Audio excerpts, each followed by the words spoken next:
কি প্রথম কাছে এসেছি, কি প্রথম চেয়ে দেখেছি, কিছুতেই পাই না ভেবে, কি প্রথম ভালোবেসেছি, তুমি না আমি। আজও তিনি শুধু আপামর বাঙালির নায়ক নন, মহানায়ক।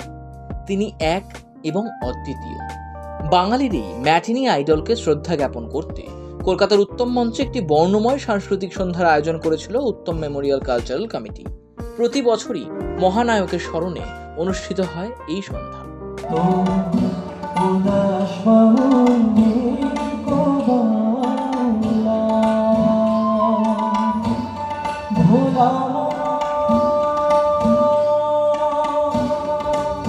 সভাপতি দেবাশিস কুমার ও প্রধান পৃষ্ঠপোষক কার্তিক বন্দ্যোপাধ্যায়ের নেতৃত্বে উত্তম মঞ্চে অনুষ্ঠান করা হয়। চলচ্চিত্র জগতের সঙ্গে জড়িয়ে থাকা বহু ব্যক্তিকে সম্মান জানানো হয় মঞ্চ থেকে।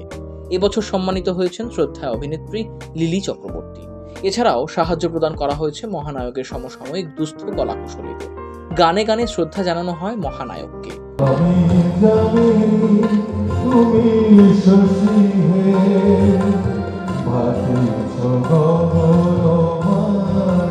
সঙ্গীত শিল্পী তথা বিধায়ক বাবুল সুপ্রিয়, সৈকত মিত্র, স্বাগতা লক্ষ্মী দাশগুপ্ত, লোপামুদ্রা মিত্র, শ্রীরাধা বন্দ্যোপাধ্যায়, মনোময় ভট্টাচার্য, জয়তী চক্রবর্তী সহ আরও বিশিষ্টরা সঙ্গীত পরিবেশন করেন।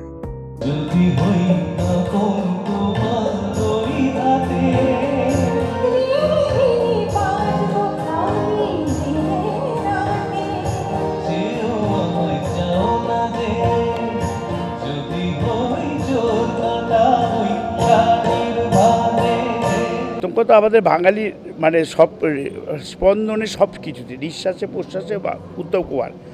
তা কোথাও একটা মনে হয়েছিল উত্তম কুমার যখন মারা গেছিলেন ওনার মানে বডি রবীন্দ্র সদনে রাখা নিয়ে একটা আলোচনা হয়েছিল। আমার 80 সাল, তো আমারও বয়স কম ছিল, ফলে আমার মনে হয়েছিল যত উপযুক্ত সম্মান যতটা দেওয়া উচিত ছিল উত্তম কুমারকে, কোথাও যেন তার থেকে একটু বঞ্চিত হয়ে। মানুষের কাছে তার সম্মান ছিল, কিন্তু সেই সময় যে সরকার ছিল তারা কিছুটা হলেও বঞ্চিত করেছিল। সেটাই আমাদের একটা আবেগ যে মমতা ব্যানার্জি যদি সেই সময় থাকতেন, উত্তম কুমার তো আমাদের বাঙালির উপরে একটা অন্য লেভেল, আর মমতা ব্যানার্জি আবেগ আর বিবেক দিয়ে চলেন। সেই জন্য মমতা ব্যানার্জিকে যে কীভাবে উত্তম কুমারকে মানে রাখতেন সেটা আমার একটা দেখার ইচ্ছা ছিল। উত্তম কুমার একটা বৃহৎ পরিবারের মানুষ, এখানে তাকে কোনো পারিবারিক আঙিনায় সীমাবদ্ধ রাখা যাবে না। উত্তম কুমার বাংলার যারা যে মানুষ বাংলায় থাকেন, উত্তম কুমার সবাই তাদের প্রত্যেকের পরিবারের মানুষের নাম উত্তম কুমার। উত্তম কুমার এমন একটা মানুষ, এবং আজ থেকে 44 বছর আগে একটা মানুষ চলে গেছে, কিন্তু আজকে কলকাতা শহরে দেখে মনে হবে প্রতিটি অনুষ্ঠানে উত্তম কুমার আসছেন, তাই আজকে এত মানুষ অপেক্ষা করছেন। এটা বোধহয় উত্তম কুমারকে উত্তম কুমারেরই সম্ভব, এছাড়া আর কারোর হবে না। আজকে আমি এখানে এসেছি উত্তম কুমারের একজন ভক্ত হিসেবে, অবশ্যই বাড়ির অংশ, কিন্তু আমার কাছে উনি মহানায়ক, এবং ওনার বাঙালির কাছে উনি গর্ব, আমার কাছে উনি ততটাই গর্বের, সম্মানের, ভালোবাসা। আমি তো ওনাকে দেখিনি, তাই আমার তো স্মৃতি তৈরি হওয়া মুশকিল। টেলিভিশনে হ্যাঁ, ওনার ছবি যখন আসতো, দেওয়া নেওয়া, ছদ্মবেশী, আমার পরীক্ষার আগের দিন যখন সেই ছবিগুলো আসতো আমার খুব রাগ হতো, কারণ কেন পরের দিন পরীক্ষা, এবং ছবিগুলো খুব মায়ের সঙ্গে ঝগড়া করে দেখতাম। তো এটা আমার মাও বলে এই গল্পটা এখনও, যে ছোটোবেলায় স্পেশালি দেওয়া নেওয়ার, ছদ্মবেশী আমার ভীষণ পছন্দের দুটো ছবি, সেই দুটো টিভিতে আসলেই চালিয়ে বসতাম। প্রত্যেকবারই ওনারা আসেন, বিশিষ্ট জনেরা। এটা মানে কি বলবো, ওনারা আসেন এখানে ট্রিবিউট টু মহানায়ক উত্তম কুমার। এই আয়োজন আমরা প্রতি বছর করি এখানে। আর আছে মহানায়ক উত্তম কুমারের সময়কার যে টেকনিশিয়ান, তাদেরকে একটা আমরা ফিনান্সিয়াল অ্যান্ড মেডিকেল হেল্প আমরা দিই।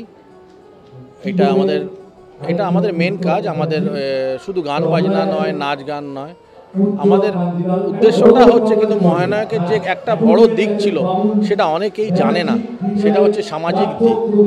সেই কাজটা মানে আমরা করে যাচ্ছি, চেষ্টা করছি যতদিন পারে করব। আপনারা আমাদের সাথে সাহায্য করবেন। আমরা ওদেরকে ফিনান্সিয়াল এবং মেডিকেল হেল্প যে দিতে পারছি, এর জন্য আমি পিয়ারলেস, র্যাব, কসমিক্স র্যাব, এদেরকে আমি কৃতজ্ঞতা জানাচ্ছি। হানাধান্নে থেকে এলাম, উত্তম মঞ্চে, এখান থেকে রবীন্দ্র সদনে যাব। মানে যে ফিলিংটা আমাদের 25শে বৈশাখের একটা জায়গা থেকে যখন, তো আমার মনে হয় রবীন্দ্রনাথের পরে এইরকম উত্তেজনা এবং এইরকম সেন্টিমেন্ট, এরকম ইমোশন, এরকম পাগলামি বোধহয় একমাত্র রবীন্দ্রনাথের পরে, মানে পপুলারিটি এবং এত মানুষের যে ভালোবাসা, উত্তেজনা বোধহয় একমাত্র উত্তম কুমারেরই আছে। এখনও তিনি শ্রেষ্ঠ। যে রাস্তা দিয়ে এলাম, প্রত্যেক মোড়ে মোড়ে মহানায়কের ছবি, মনে হলো যে তিনি সেই আমাদের কালের, তিনি এখনকার, তিনি ভবিষ্যতের, যে একইভাবে তিনি মানে বিরাজ করছেন। 1980 সালের পর থেকে আমরা সব বাঙালিরা সারা পৃথিবী জুড়ে বাঙালি বাংলাদেশি যারা বাংলা বোঝেন, যারা বাংলা সিনেমা দেখেন সাবটাইটেল দিয়ে হলো, একই কথা বলে চলেছি। এবং আগামী যতদিন বাংলা সিনেমা থাকবে ততদিন এক কথাই বলে যাব যে উত্তম কুমারের অভাব কোনো দিন পূরণ করা যাবে না। এবং উত্তম কুমারের ফিল্ম বাঙালির মননে, জীবনে, সব জায়গায় যেভাবে যে জায়গার যে স্থানটা অকুপাই করে আছে, অনেক রকমের ছবি তৈরি হবে, অনেক ভালো ভালো ছবি তৈরি হবে, এখনও অনেক ভালো ভালো ছবি তৈরি হচ্ছে, কিন্তু চিরকাল আমাদের গোল্ডেন পাস্ট হিসেবে এটা জলজল করবে। এবং উত্তম কুমার আজকের যুগে থাকলে, আজকালকার ডাইরেক্টররা উত্তম সুচিত্রা জুটি বা উত্তম কুমারকে কীভাবে ব্যবহার করতেন, আমি পরশুদিন রাত্রি কেন জানি না মনে হলো ওই সূর্য ডোবার পালা গানটা শুনতে শুনতে মনে হলো ছবিটা দেখি। তবে ইন্দ্রাণীটা প্রায় রাত্রি 4টে অবধি একাই বসে দেখছিলাম, আমার ওয়াইফ পাঞ্জাবি বুঝতে পারবে না বলে। তাই ভাবছিলাম যে ওই জুটিটা যদি আজকের যুগে থাকতো, তাহলে আজকালকার যুগের যারা ডিরেক্টর তারা কীভাবে ওনাকে ইউজ করতেন, সেটা খুব একটা কৌতূহল মনে জাগছিল। হিজ বাঙালির কী বলবো, it's A frame of mind. ভাল লাগবে। আজকে দুটো ভালো গান গাইছি। 44 বছর হয়ে গেল একজন মানুষ চলে গেছেন, কিন্তু বাঙালির মনে একরকম আছেন, থাকবেনও। আর সবচেয়ে বড় কথা, এরকম একজন নায়ক যিনি সমস্ত বয়সের কাছে বোধহয় নায়ক থাকবেন আর ভালোবাসার মানুষ থাকবেন। নস্টালজিয়া বটেই, এবং উত্তম কুমারের জনপ্রিয়তাটা বোঝা যায় যে এতগুলো বছর কেটে গেছে। 1980 সালে উনি চলে গেছেন 24শে জুলাই।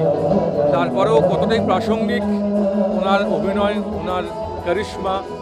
এবং এই একটা দিনে উত্তম কুমারকে আমরা স্মরণ করি বটে, কিন্তু উত্তম কুমারের যা গান আছে, ছবির যা গান, সে গান তো একটা সন্ধ্যায় শেষ করা যায় না। আমরা একটা দুটো গানের মাধ্যমে তাকে স্মরণ করি বটে, কিন্তু আমার মনে হয় যে উত্তম কুমারকে নিয়ে একটা সিরিজ অফ প্রোগ্রাম করা উচিত, যেখানে শুধু 1 উইক বা 2 উইক ধরে শুধু উত্তম কুমারের ছবির গান হবে, সেরকম একটা অনুষ্ঠান। তো ভালো লাগছে আজকের দিনটা। উত্তম কুমার ছিলেন, আছেন এবং থাকবেন। আজকে দিনটা এলে মনটা খারাপ হয়ে যায়, কেন আমরা তো ভাবতে পারিনি দাদা অত